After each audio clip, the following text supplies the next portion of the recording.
Hello, I'm J Phillips, and I wanted to talk about a favorite teacher or mentor in my life who's helped us get to where we are now. We've written several books, and our work is built around this issue: show the value of what you do. We do that at the ROI Institute. And my first choice is a physics teacher at Oglethorpe University. You see, my second undergraduate degree is in physics. And this person named Robert Goslin was the head of the physics department there.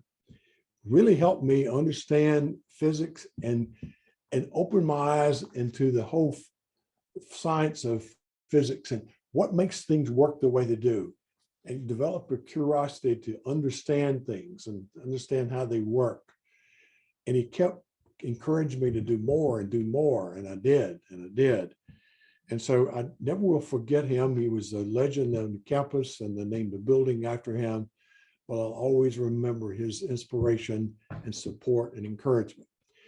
In the business world, where we work so much with this particular issue, I had three CEOs who really were supportive. One of those is a person named Carl Register. And he was a boss that really liked to make things better. And it just fit what we're trying to do, is make things better, improve things, and show the value of that. See, he didn't always require seeing the value and showing the value, but he's always pleased to see it, because that's what we would do when we try new experiments with some of our plants, trying things a little different, and we'd show him not only the impact, but the ROI. And he was so appreciative, he was so supportive, became not only a good boss, but a good friend and a colleague still today. Thank you.